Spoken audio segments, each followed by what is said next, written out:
And now,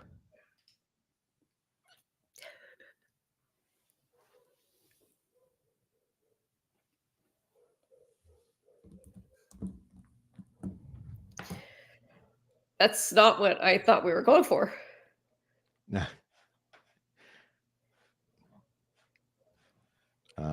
okay. For some reason, it like freaked out and it like kicked me off.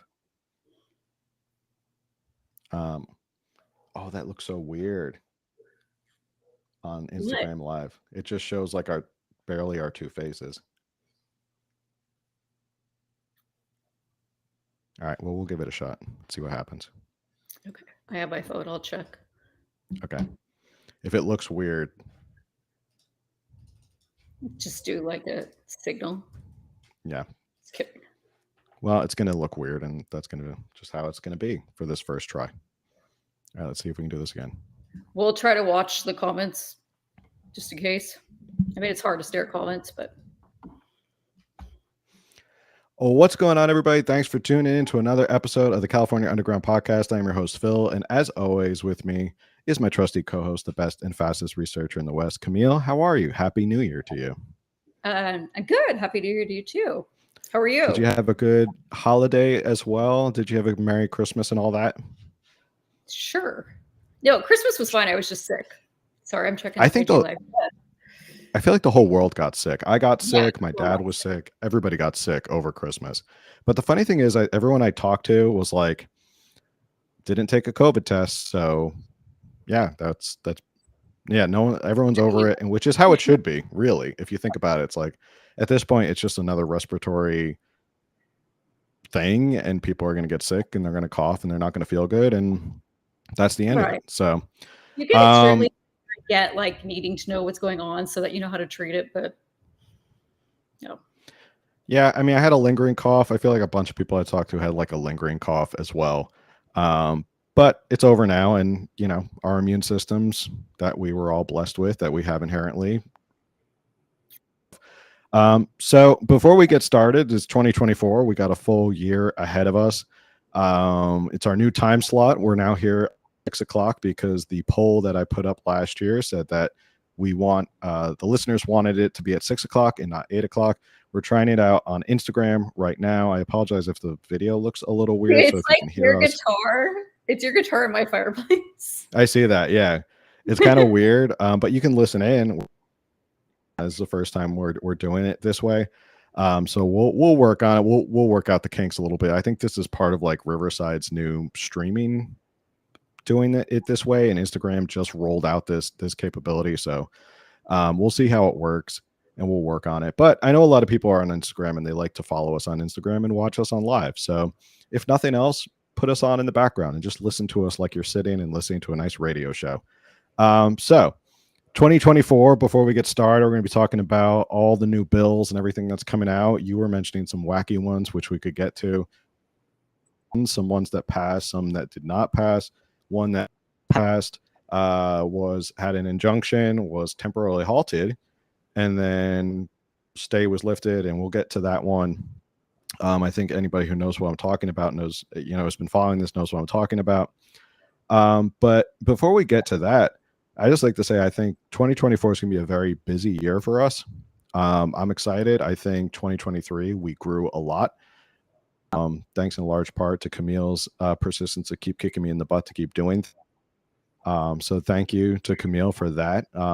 And 2024, it's what's that? Mean, you're saying because I know I can be really pushy, and then even we're trying to get guests on, I'm like, hey, it's accountability is what it is. Yeah, somebody said, happy you guys. Yeah, we're going to talk about CCW laws. Thank you for tuning in and listening right now. Again, I apologize. The video looks weird. I bet if I could do this, like doing it this way. Anyway, yeah, 2024. Not only that, it's a presidential election year. So that's going to make it even crazier, and it's going to make it even busier. We don't focus so much on presidential stuff here on this show. We try and focus a lot more on California stuff. So we'll have a lot of guests. I'm sure we'll have a lot of candidates who are running. We have a guest coming on next week, Michael Oxford, who's running for state senate up in Santa Cruz.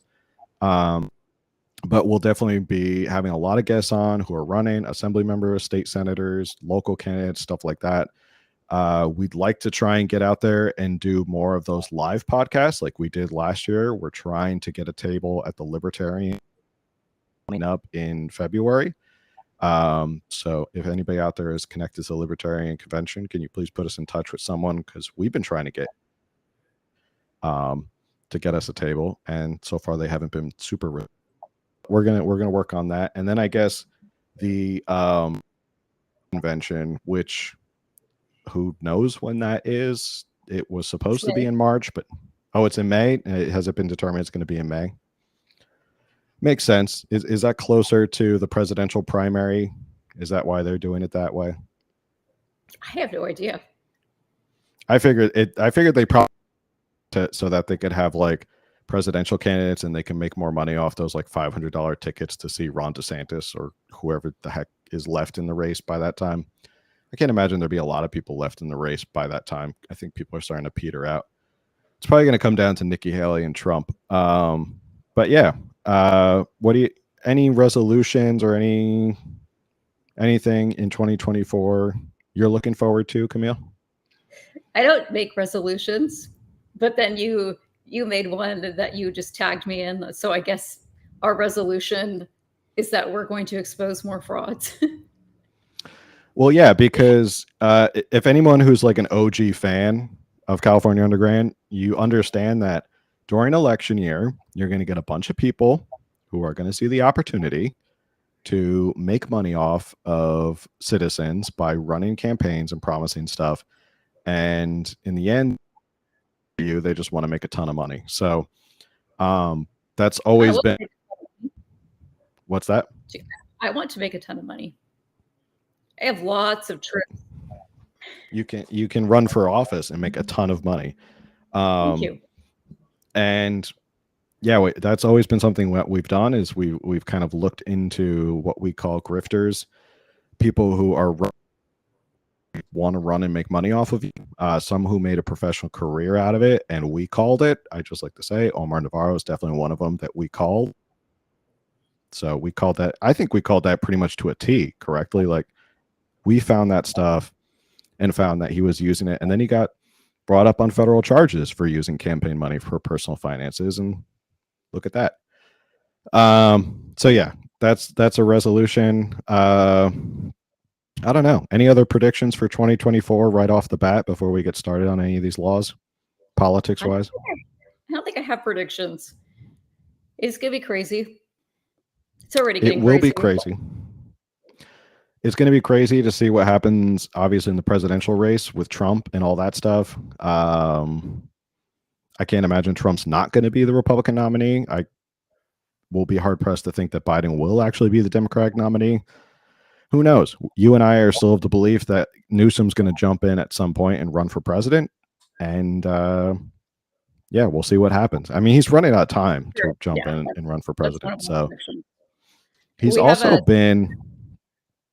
Sorry. A question in the comments that's related to this is, do you think Larry Elder's presidential run was a grift? I don't think it was a grift so much. I think Larry Elder, I think he did it because he wanted to get recognition. He came out with a book too or something. So that's kind of the same thing. I remember I had a conversation with him. Mm-hmm. I mean, okay, I don't know Larry Elder. I met him once at a screening of a movie, and I was like, hey, so what's next? What are you going to do? And this was in 2022. Yes, summer of 2022. And I was just like, what's next? What's the plan with the PAC? So this was after the government run. And he was like, I'm going to run for president. And he said, it's not that I want to run against Trump, but I want to bring awareness to family issues. And that's going to be my platform. And then I'm not sure if that's what his book is about or not, but he didn't say I'm running for a grift, but he basically was like, I want to bring recognition to issues. That's why I'm running. And that's fine. There are plenty of people who bring up their issue candidates. They bring up issues. They run because they know they can bring issues to sort of a more national spotlight. Let's just be honest. In terms of like our definition of what a grifter is, Larry Elder does not fit that at all. I mean, Larry Elder was very successful before he left his radio show and stuff like that. So there was really no like financial benefit to him running. But if you want to bring it up, it would have been interesting to see him on the debate stage. I was kind of bummed that he didn't get on the debate stage. He's an incredible orator and a great debater. Very, very smart guy, formerly an attorney. I know that. So yeah, I don't think it was a grift at all. It was just, he had his one issue. It didn't kind of really launch or go anywhere. And that was the end of his campaign. As opposed to someone like Chris Christie, whose only job is to go out there and bash Trump. You know, he's not really running for president to be serious. He's just running because bash Trump at any point. And because Vivek is sort of the Trumpian candidate, that's why he kind of goes after Vivek all the time. But anyway, let's get started on these laws. We got a bunch of laws to go over, and we're going to go over like the highlights because, as you know, in California, legislators have to justify their existence and why they need to be full-time. And first off, if I was king of California and like you were like, okay, Phil, you can start to enact policy and you don't have to, you know, you just waive your decree and make policy. One of the first things I would do is I would make all legislators part-time. There's no reason for legislators to really be full-time. You know, they're not really doing as much as I think people think. To the people who we've had on the show, there might be some people who come on the show and agree with us. But you'll see that they like introduce all these bills, and it's just thousands of bills get introduced every single year. And most of them don't make it out of committee. Most of them don't make it to the floor. You know, most don't make it to the vote, and most don't even get to Gavin Newsom's desk. Like a small portion of them get to the governor's desk. But it's just so many bills that we have to follow, and we do our legislative updates, what went through committee, what's not going through, what's been blocked. And kudos to Assemblywoman Kate Sanchez, who today announced that she introduced her own bill that would reduce the amount of bills that legislators can introduce. So kudos to her for doing that, because there is no reason to introduce all of these bills. Someone just pointed out, yes, we know our screen is split in half. Like we said, we're like this is first time doing it. It's the new time doing it on IG Live. So we understand that, but just hang out and listen, and you'll still get the same effect. It's like listening to audio, but you get to see our guitar and fireplace. So bills, we're just doing the highlights. I'm not even sure if we'll get through all the bills we want to talk about tonight, but we'll definitely give it the good old, not try and go too much over. Is there any that you want to start with before we get going on anything? I'll let you start. I mean, we discussed them beforehand, obviously. Okay. I think I brought up just silly ones for the most part. There's important ones, but Camille likes the silly laws. It's like the date shake from was it last year? What we were talking about before we hopped on is that, which again, kudos to Kate Sanchez, because we actually, our tax dollars paid these legislators to come up with these bills, and yet none of them are life-changing at all for anyone. Yeah. For anyone. But it was like someone was paid and they spent their time doing that, and it went through committees and then it passed. Like, so we'll get to that. Yeah. All right. Let's start off with our favorite senator. Oh boy. Scott Wiener. Yay. Let's start off with him. As we all know, any fans of the show know that we discovered or exposed the fact that he's beholden to big real estate. That's his biggest donor. So a new law that was passed was SB 423 and SB 4, both authored by San Francisco Democrat and Human Housing Bill Factory, Senator Scott Wiener, taking their housing shortage by making it easier to build. SB 423, the most closely watched housing bill of the year, renews Wiener's 2017 law that forces local governments to automatically greenlight apartments and other dense housing urban projects, so as long as the developer set a certain share of units aside for lower income residents. This other bill, which has been more interesting, it's really weird to see Scott posting this all over his social. SB4, dubbed as Yes in God's Backyard, would clear the way for churches, synagogues, mosques, and other houses of worship, along with nonprofit colleges, to build designated affordable housing on their properties without having reviews, receive approval from local governments, or request changes to zoning. Like I said, Scott Wiener is beholden to the real estate lobbyists, the biggest real estate lobbyists, and the unions and the car and all that. So he's always pushing housing. This one was Yes in God's Backyard, that now a lot of these houses of worship.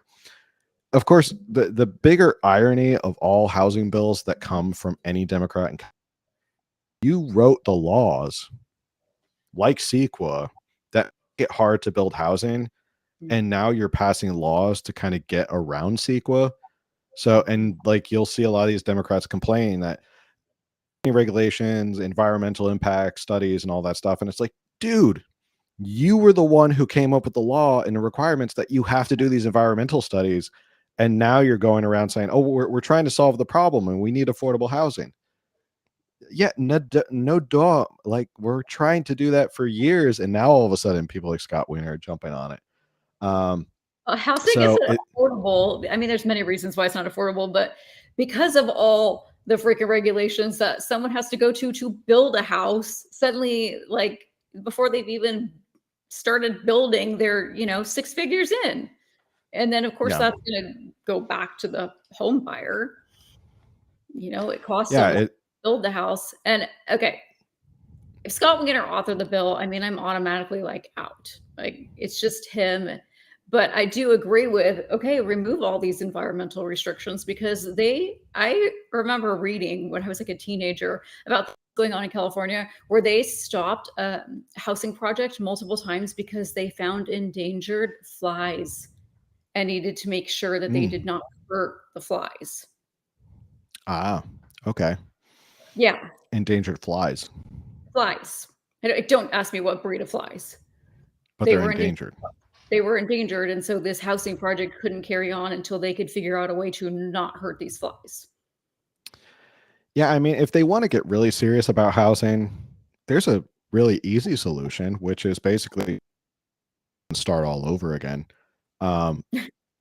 Just basically go like, okay, all these regulations and all these environmental studies and all this stuff that has just like itself over and over and over again, just scrap it and start all over again, because this whole like chipping away at it, like Scott Wiener's bill is trying to do, and allow like churches and mosques and all of them to like build housing in their backyard.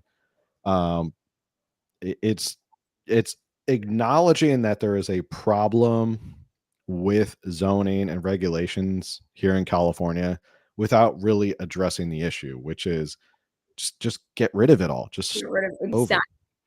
Get rid of the Like, bill. what? Don't add a new one. Yeah, like just, like sack up and just do it. Like, introduce a bill and all the housing stuff away.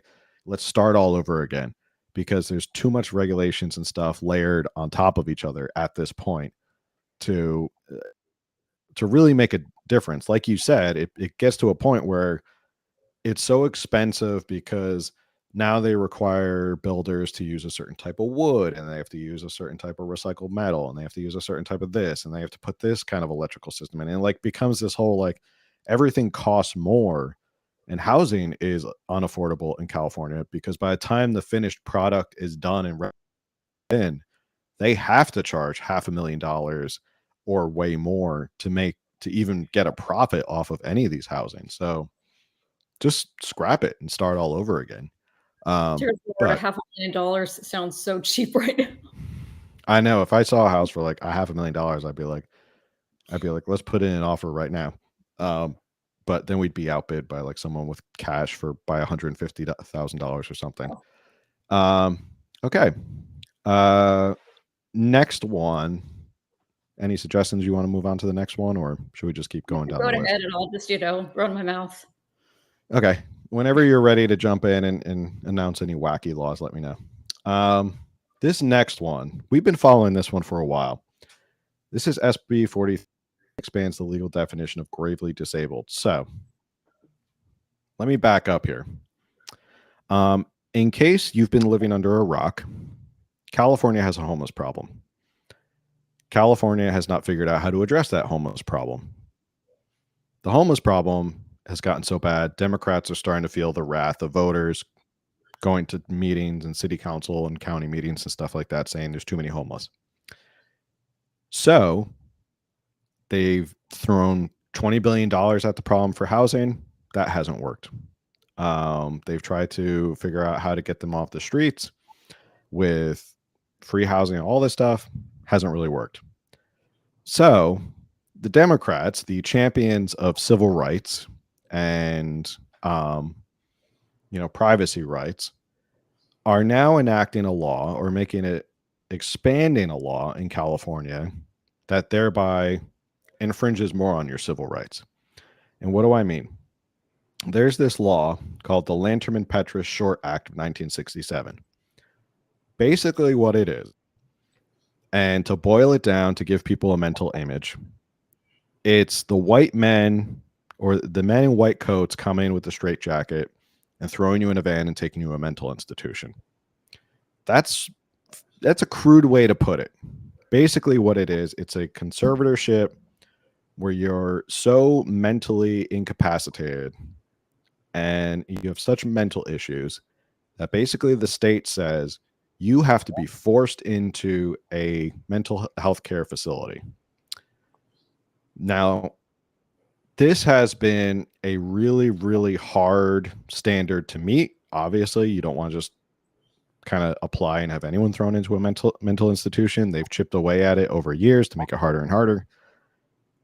Democrats now have figured out, wait a second, if we expand this law to include substance abuse and chronic alcoholism, and that you won't be able, because of these two issues, substance abuse and alcoholism, you can't provide food or shelter for yourself.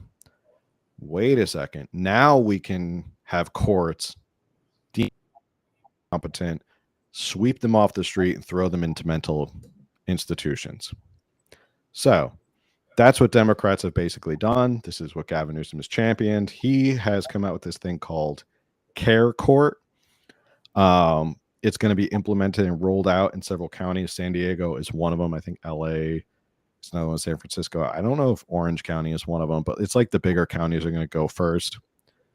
So basically, the Democrats have gotten so desperate to figure out housing that they've expanded this law to basically start to grab people off the street and throw them into mental institutions. I mean, I think it's just kind of funny that Democrats who are all about civil rights and letting people do whatever they want have now come to this conclusion that it's best to just use the government to scoop them off the streets. What are your thoughts? Well, a few seconds ago, you described this bill as they decided to expand this bill. And that's where that's where they lose me. Like, we're expanding bills. We're not doing away with, we're just expanding.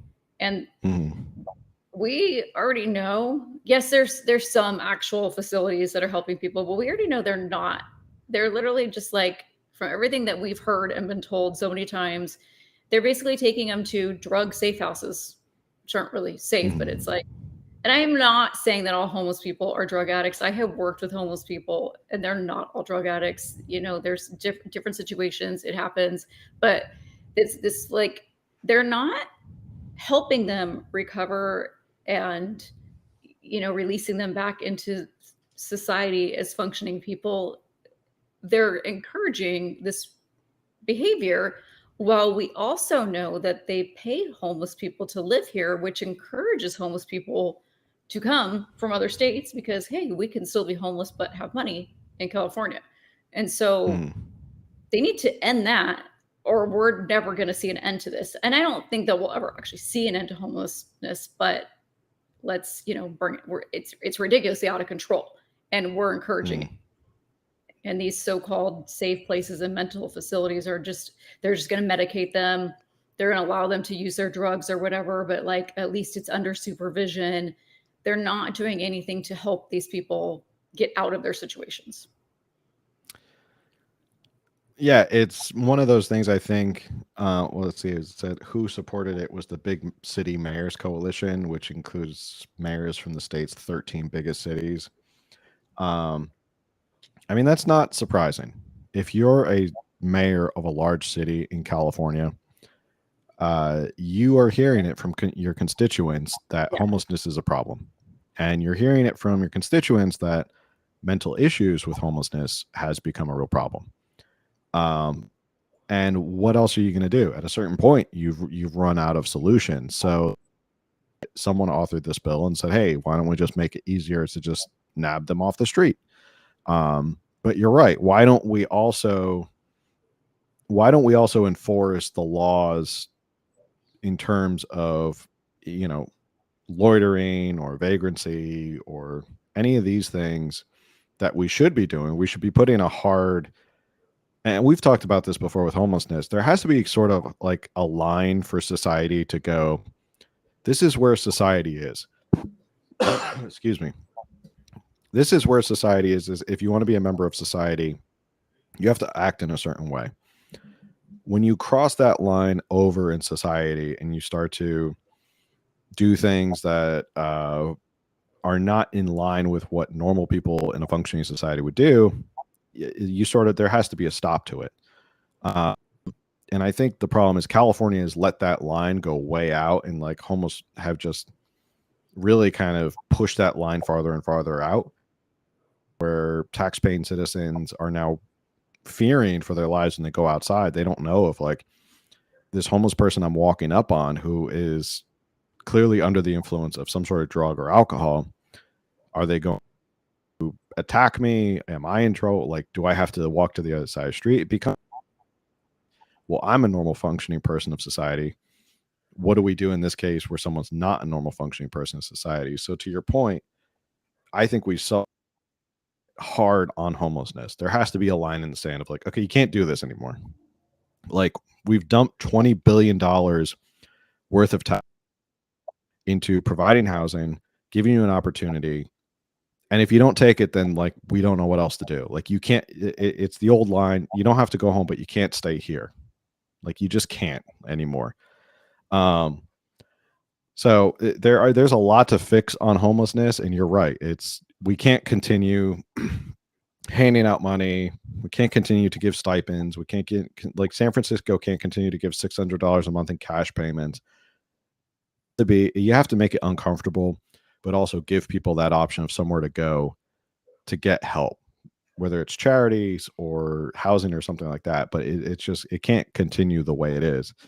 And Democrats have just gotten really desperate now with this bill, where they just don't want to hear from constituents anymore. Because let's be honest, that's all they care about right now. Is they don't want to hear about from their constituents anymore that there's too many homeless. I'm tired of looking at homeless people. There's crazy homeless.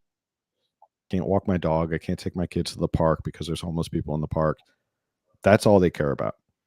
They just don't want to hear it from their constituents anymore. So they are expanded this broader law, which basically allows people to get scooped up off the street and thrown into these institutions. So it Yeah, hasn't really gone into effect uh, yet, but I'll be interested to see what happens. I bet it sound like I'm joking. I don't remember if San Francisco passed this one. Palm Springs, I thought, did, where if you identify as LGBTQ plus, they're giving you a certain amount of money. Do you know if that passed in San Francisco? I don't know. I didn't hear about that. Because there's, San Francisco, you get 600-ish or whatever for if you're homeless. You also get reparations payments. Mm. And I'm just wondering, like, how many of these can you, if you come in and you're Black and you identify as LGBTQ and homeless, like, how many payments are you getting from the government? I mean, I just don't check the know. boxes, I guess. Yeah, but I like, don't know. do they get to qualify for more than one of these? This is a sincere question. Like, hey, Yeah. I'm all the Eh, things, and now I'm getting $2,000 a month. Yay! yeah. And I mean, nobody in California has money right now. I know. Maybe Orange County has money because No, they I kind don't of know. have We their. don't anymore. Maybe Orange County is the only one that has their stuff together, or like any of the counties up in like the state of Jefferson. But like, San Francisco's broke. LA's broke.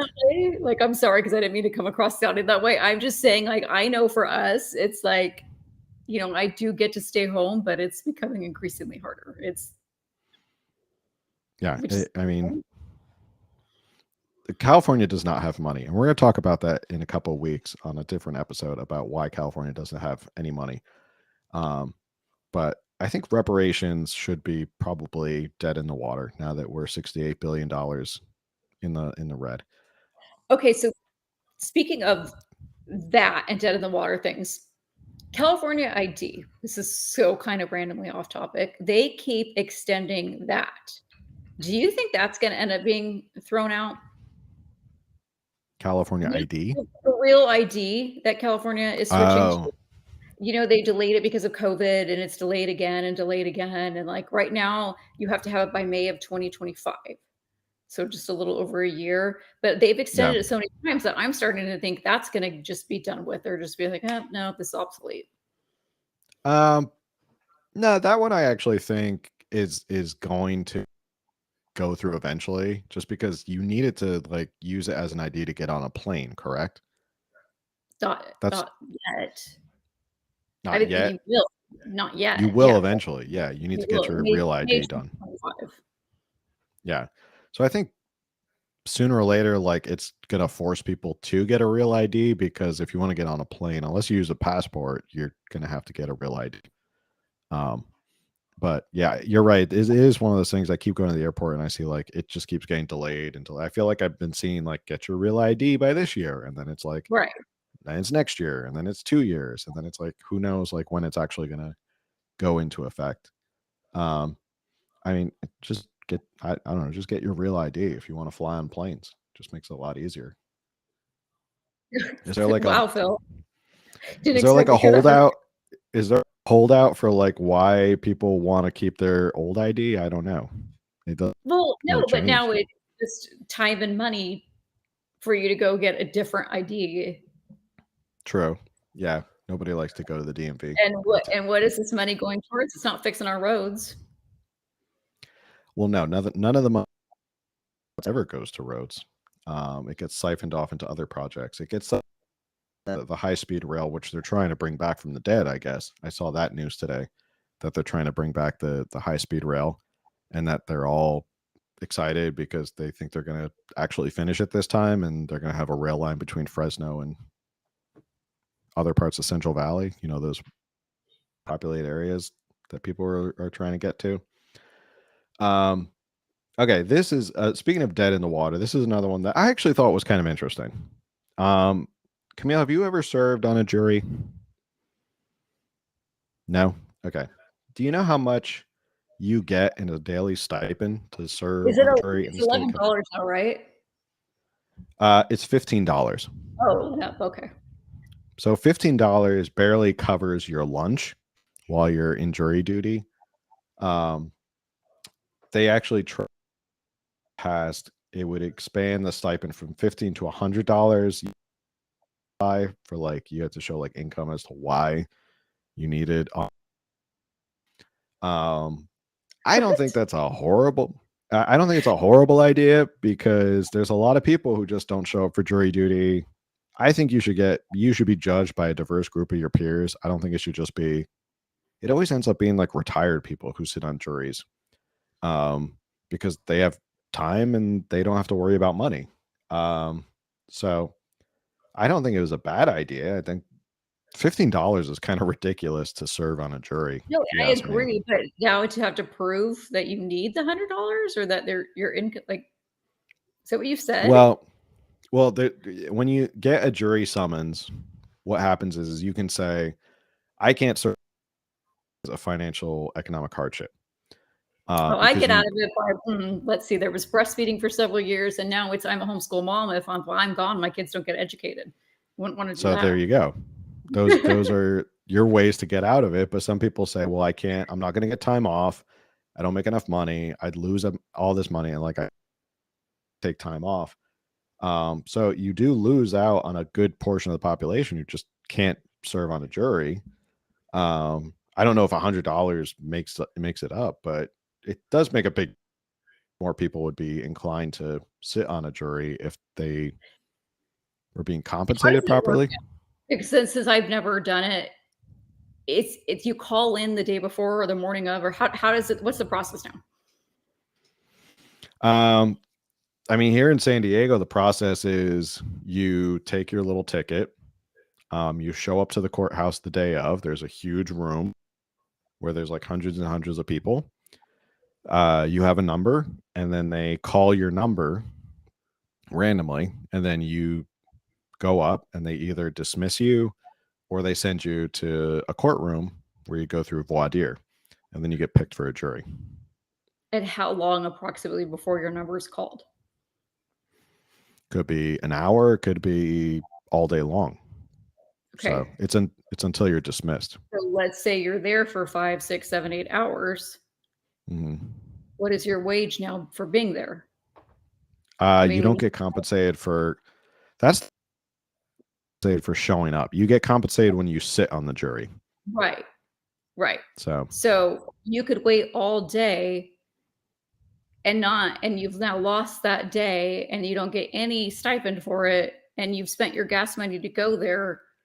So that's why I'm just saying you shouldn't, if we're going to raise $200, great, raise it $200, but don't make someone prove that they need that $100. Like, no, that's dumb to me. The kinks definitely need to be worked out. This is why Newsom vetoed it.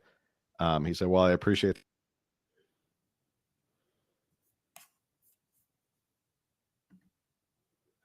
estimated cost. I think, where was it said? It was like $4 to $9 million was the estimated cost a year. Now compare that to how much we're going to on healthcare for undocumented persons. I guess that's the proper persons. That was the biggest news, I think, coming into January, is this expansion of Medi-Cal. This wasn't really a bill. We were talking about this before we hopped on, but they've expanded Medi-Cal to include those who are undocumented. And I think it's going to be around $4 billion is what it's going to be. The latest expansion of Medi-Cal will cost about dollars on top of a $330 billion budget. So, right. And we're at a $68 billion deficit this year. Right. And then Governor Newsom also signed SB 770 in October, presented to know who, to force all Californians out of their existing health coverage, including Medicare, employer-based coverage, and Affordable Care Act, Obamacare plans, and into untested government-run system with no ability to opt out or choose private coverage instead. So universal health is basically on its way. So good news for healthcare here in California. I don't know how much more people have to, like, is this one of those issues you think, do you think this is an lines, or do you think it cuts directly down party lines? Do you think like it crosses party lines where we're kind of like sane Californians, whether you're red, blue, or whatever, kind of look at this and go like, wait a second, I'm paying $600, $700, $800 a month for my family for health insurance, probably more for families. I don't know how much it is for a full family. And then to hear that they're giving insurance to undocumented immigrants who show up.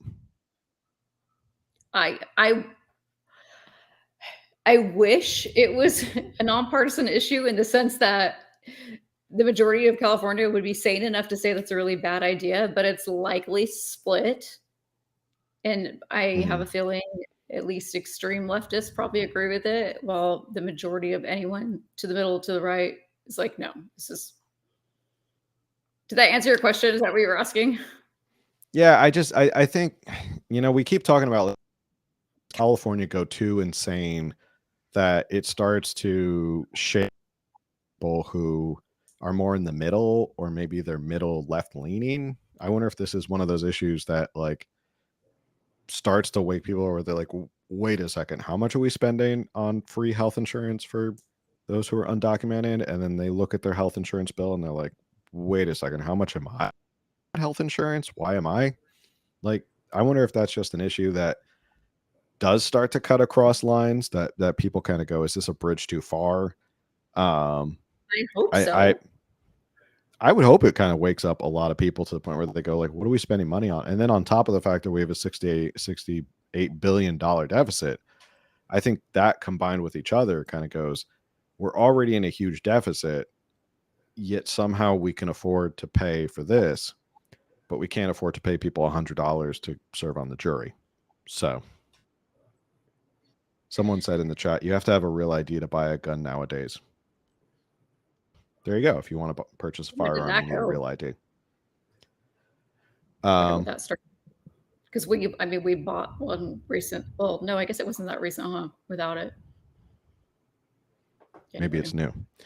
It's so yeah, that's the new thing that's happening right. I don't know. I think as Gavin Newsom, if he rate himself for a presidential run, this was not the move. Yeah, I know that. In the scope of California politics, it makes sense. But if you're running for president, it makes absolutely no sense. So, well, let's okay, a lot of that is going to be our own, like I don't know. I mean, who pays for your healthcare if your work does or whatever, but like yours is probably going to go up. Mine's probably going to go up to start covering these things. You know, that's generally how it works. And then we learned now, if you want to buy a home and you have good credit, your mortgage is going to have fees tacked on for those who don't have good credit. And so it's like, now it's like, okay, I have to pay for my healthcare. That's just going to cost more to help others. And my mortgage, if I want to buy a home, to help others. And it's like, it's not the government's job to do. You can't legislate morality like this. Like, I know Christians on the left who scream like, well, we need to feed the poor. Yeah, we need to feed the poor, but what the government's doing isn't doing. It's not how we do it. Right. And we're all going broke, and we're not going to be able to feed the poor because we're not going to be able to feed ourselves. Pretty soon we're all going to be poor, and then who feeds us when we're all poor? Like, how can we be charitable when we're all trying to make ends meet? Exactly. That's what we talked about on our episode before the break, was with the Christian caucus. Basically, the like you're saying, the notion that like people will say, oh, how can you call yourself a Christian and like not vote for like universal health care? You want people to die? Like, do you not want to help poor people? And it's like, well, yeah, I want to help poor people, but I want to help poor people. And the government's a horrible steward of helping people. Like, the sooner we all realize that the government is a horrible, horrible steward of helping poor people, and that then the sooner we can stop voting to give them more and more power and more money. But anyway, let's see. Next one. There was another one, decriminalize psychedelic drugs. That didn't again. So they tried to get that through. Limit hand count votes in election. This did pass. AB 969 would ban hand counting of votes except in very narrow circumstances. In regular elections with 1,000 registered voters or fewer eligible to vote, and special elections with 5,000 voters or fewer. And this is in response to Shasta County Board of Supervisors voting in January to end the county's contract with Dominion Voting. After that, again, this comes to this issue of separation powers and sort of the system we have in California state. Really, every county is kind of like its own state. Should be able to govern yourselves as is. I think I'm in favor of like decentralizing Sacramento and letting counties do more of their own decisions and run the way they want to. So they wanted to do all hand counting for votes after 20, and didn't go over so well. Sacramento didn't like that, so they nixed that, and now they banned all hand counting of votes. So no more hand counting. It's got to be by machine. You're shaking your head. Thoughts? It's just, sorry, it's the same old Sacramento involving themselves in local politics. And I am not by any means a political expert. I'm not that politically smart, but and you could seriously correct me if I'm wrong. I feel like if I could share any advice, the biggest advice that I would say is local elections matter most. Like, I wish everyone would stop freaking out over Congress and presidents. Yes, they matter, but like, oh my gosh, your local elections matter so much. Please pay attention to them. Please. They control so much of your life. Yeah. I mean, we don't want to sound like a broken record, but they do matter. I mean, look at who we had, Sonia Shaw on about a month. And look at what just one person being elected and how that reverberated throughout the state because of what she did on a local level and what she was able to do on a local level created a new narrative and a discussion in California about like parental rights, which then creates this bigger issue. So it does matter who is on your local. I mean, I remember during COVID, I used to tell people like every local office matters, from governor all the way down to school board. Like even school board matters the most. And now school boards have become, very important in parental rights and protecting parental rights. So they all matter. And I think counties should matter. You should care about your county supervisors. Here in San Diego, one of our county supervisors has more allegations against him for sexual harassment, but that's whole nother topic. So it matters. It does make a big difference. I was just shaking my head because Sacramento's keeps inserting themselves into local politics, and it's very frustrating.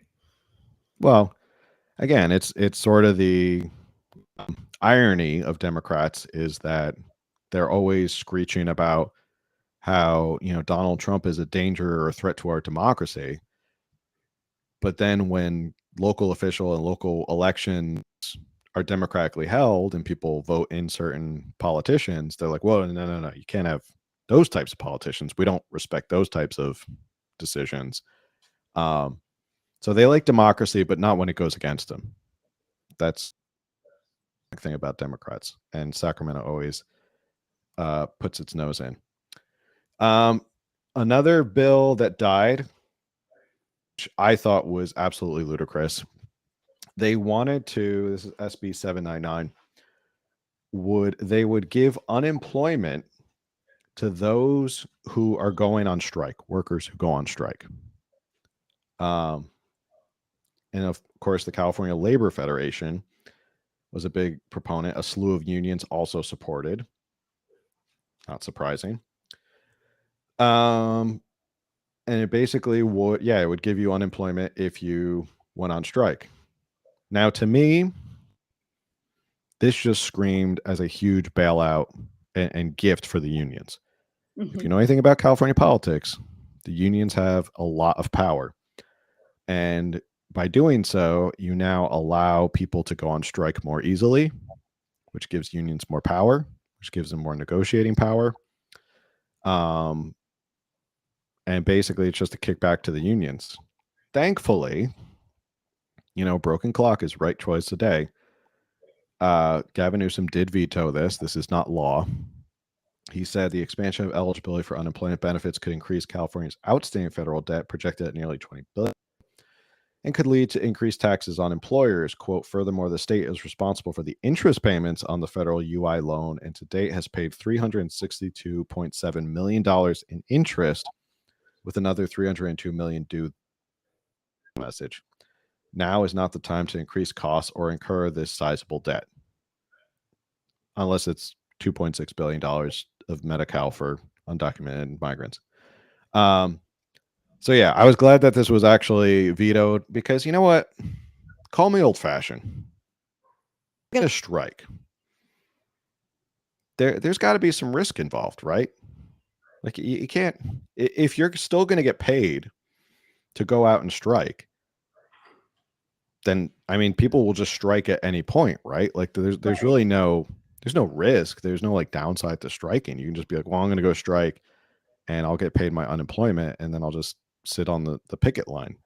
There's got to be, I feel like there's got to be a little pain if you're going to strike. Like you're this passionate about something, you're willing to give up your job and money to go stand on a picket line, right? Like, exactly. I mean, I'm just old fashioned like that. If you're going to go strike and protest, you should probably, you should have a little skin in the game. Makes you want to get back to work, right?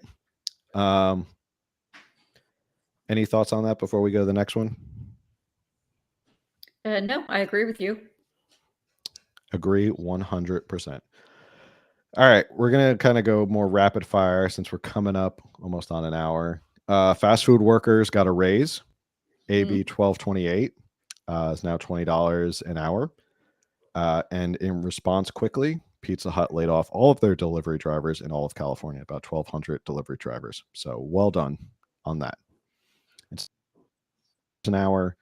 Those workers are now making $0 an hour. So they did not see any increase in their hourly wage. Tax guns and ammo. This did pass. AB 28 by Assemblymember Jesse Gabriel, a Woodland Hills Democrat, would impose an 11% excise tax on retailers and manufacturers for sale of guns or ammunition.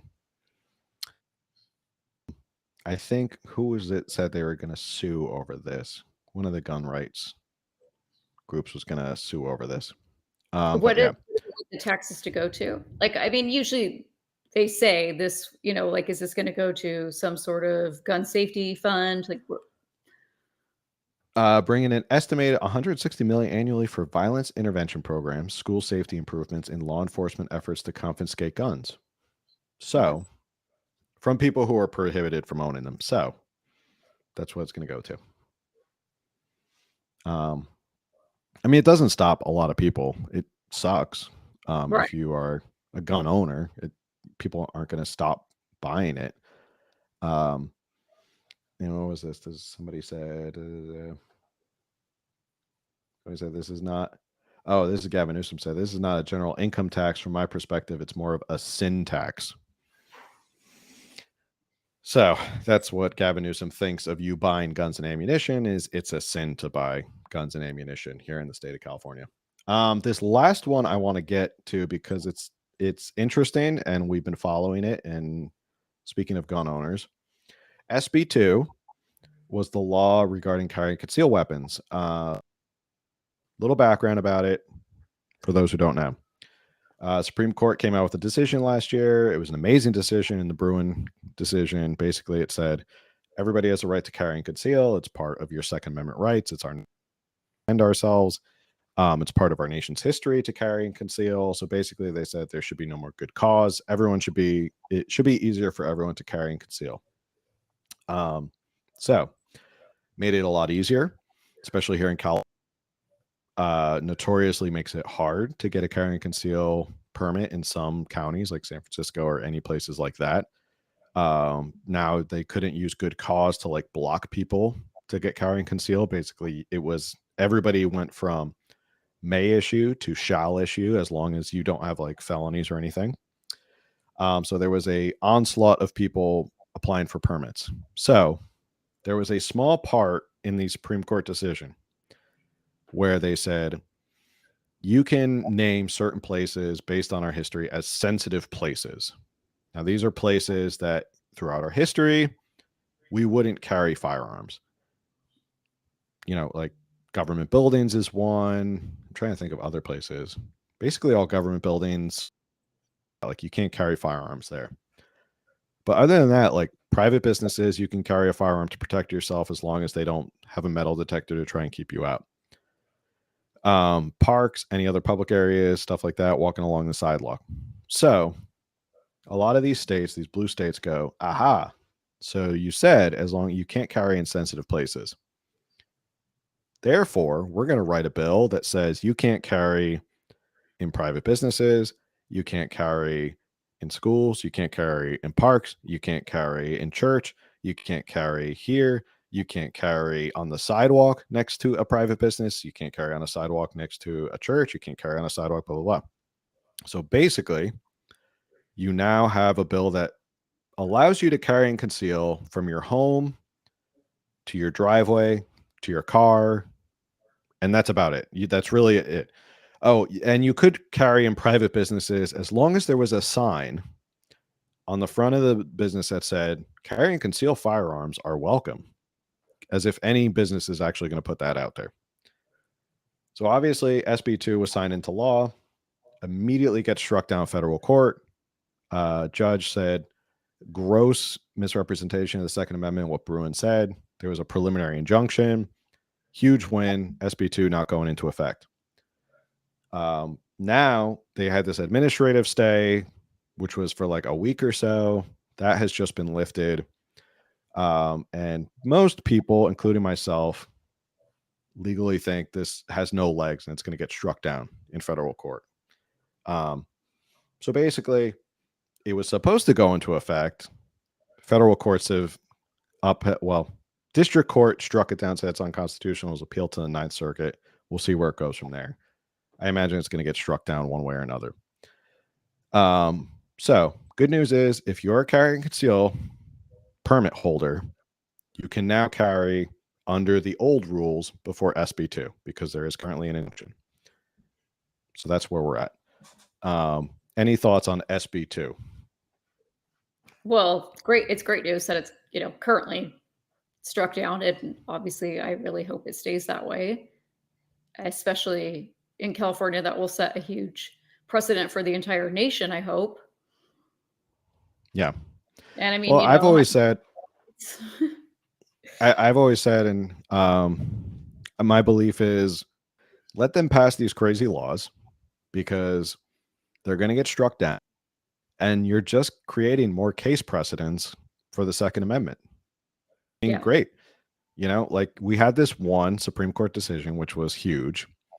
Now we're going to have more of these cases going up. I think Hawaii is going to be another one where Hawaii also tried this whole sensitive places thing. So, I mean, just keep trying laws out there, have them be struck down, create more case precedent, and just further strengthen the argument that you have a right to carry and conceal.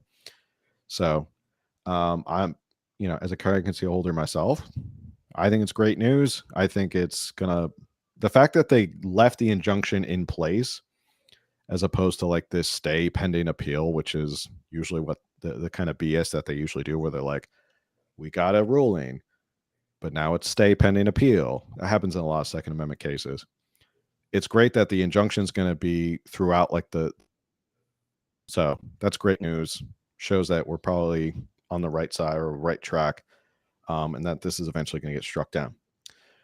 All right, so we got a couple minutes left. Those are all the bills I wanted to go over. Again, there were like so many that you could go over. Oh, last one, the book bans. Yes, I was just going to bring it up. Yeah, I'll talk about that one. You go ahead.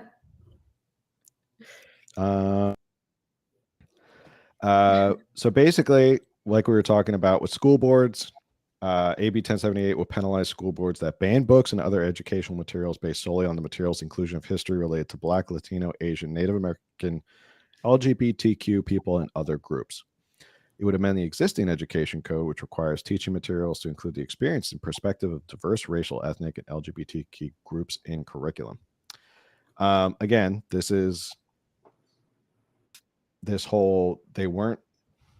didn't like that school board starting to question materials that were in the library, and basically what they said is there's a process it has to go through, and it doesn't get banned, it gets moved to a different part of the library, not accessible to like children who it's inappropriate for. Correct. Like they would maybe move it to the middle school or high school area, or 5th grade and up or whatever. Yeah, so it wasn't a book ban, it was book is not appropriate for children of this age. But obviously, again, Sacramento doesn't like the fact that there's local elections and these locally elected officials who are making decisions. So they came in and came up with AB 1078. I can imagine this might get sued and brought up in court. I just I'm not on board with banning all the books. I know some of my favorite books that I read at high school, I think like Catcher in the Rye, I think is banned in California right now, or at least in many districts. I'm not sure, but I had heard it was banned.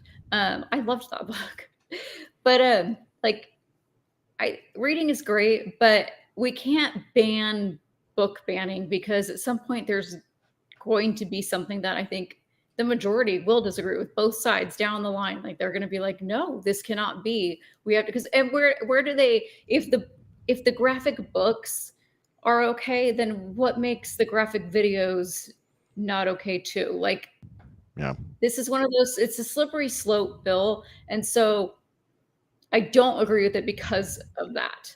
Like I'm like I said, I'm just not for like ban all the books, but there really does need to be some judgment here, and there needs to be parent involvement, and it should be local. If the parents in that district feel that those books, like they vote that they're inappropriate and they don't want them in the schools, then they should be banned, moved, whatever.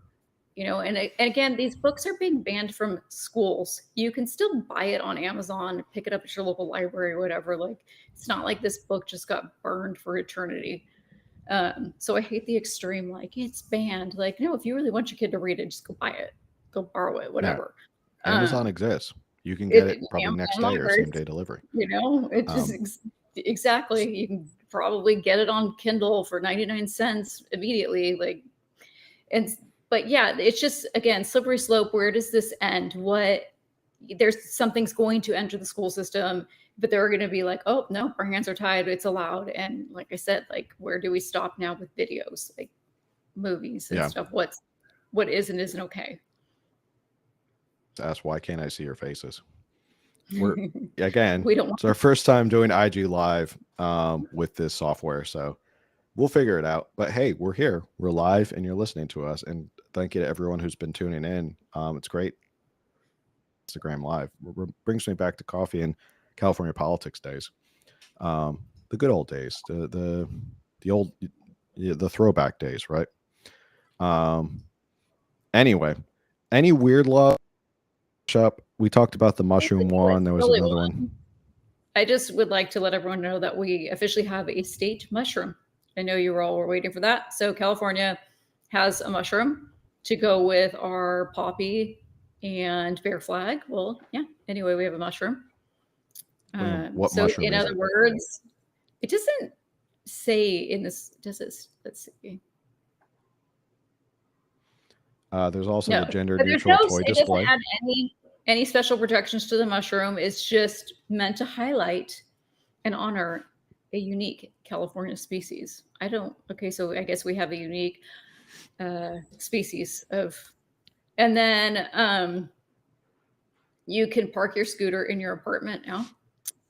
Oh. And your e-scooters and electric bikes could be charged in your apartment. Okay. And security deposits, that was actually kind of an important one. They now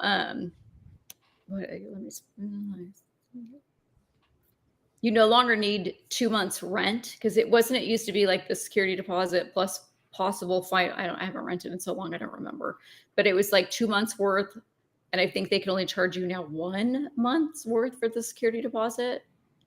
Oh yeah, that was on here. Strengthen some renters' rights. Yeah, you can't do 2 months now. It's only 1 month.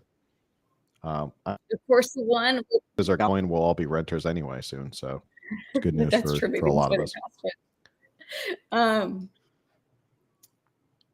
The one about SB 407, which was the Scott Wiener bill. Of course. For LGBTQ foster children won't be placed in homes with unsupportive caregivers of that lifestyle. So that's a new thing, is, if you want to foster children, you need to make sure you're LGBTQ friendly. I'm not trying to say that wrong. I just rushed through it. So I'm really not trying to be like a brat about LGBTQ. And then for global climate change, California has banned the sale of gas-powered lawn equipment, because that's gonna make the difference against fighting against China and India when it comes to pollution. What is California gonna do when gas sales go down and then they realize they're just gonna increase the price of gas again? Probably, because they sure like to gouge us on that. So that's a preview of. I mean, you can go probably down the rabbit hole and see all the laws that were enacted in California. There were a lot, and there's a lot every year. And right now they're coming up with more crazy laws as we speak, because every year they have to come up with more crazy laws to justify why they need to have a full-time position. So that's our preview for this 2024. So you're aware. Keep an eye on everything else. Any final thoughts before we sign off for the night? Our first episode back in 2024. If anyone can connect us to Kate Sanchez, because she authored that the bill. Yeah, let's get Kate Sanchez on. We've been trying to get her on for a while now, so we'll try and get her on to talk about that.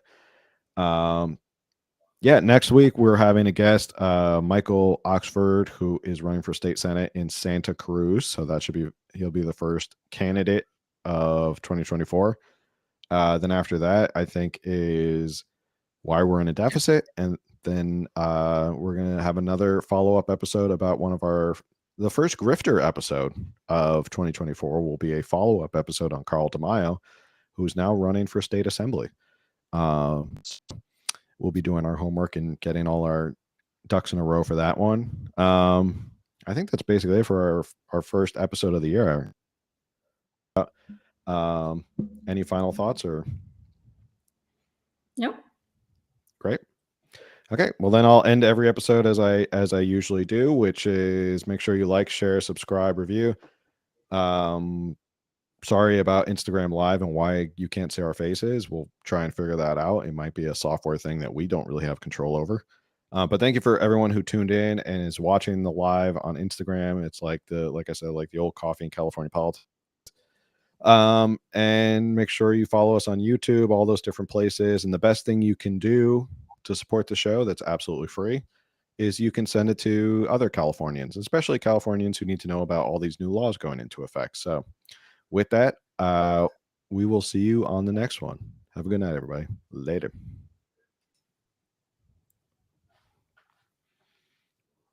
Cool. You know what we could do if you want to try it, is still do YouTube/Rumble, but then have your phone and just have your volume down, but the speaker would pick you up and just have your phone in front of you on Instagram Live. Yeah, but then it wouldn't hear you. Would it hear me through your computer? No, you wear headphones. I wear headphones, so it create like a loop. Okay. I think this is Riverside's new thing. They'll probably hop on it pretty soon. So wait, I think you're still live on IG. Well, people stopped joining, maybe not. No, okay, it just ended. I saw that. Oh, good thing we didn't say anything.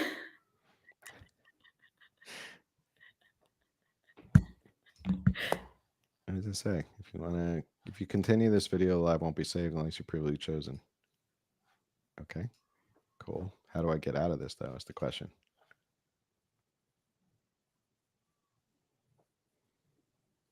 Do I want to discard live video or no? I don't think so. Right. If you don't care to share it to your page or you want to think about it, I think you could just save it and then you have like. I've chosen to archive all live videos for 30 days. Yeah. Okay. Cool. Well, that was fun. Like we definitely had plenty of material, that's for sure. I didn't have YouTube open. Were people on YouTube? No. Oh. Everybody went to IG Live. Oh, how funny.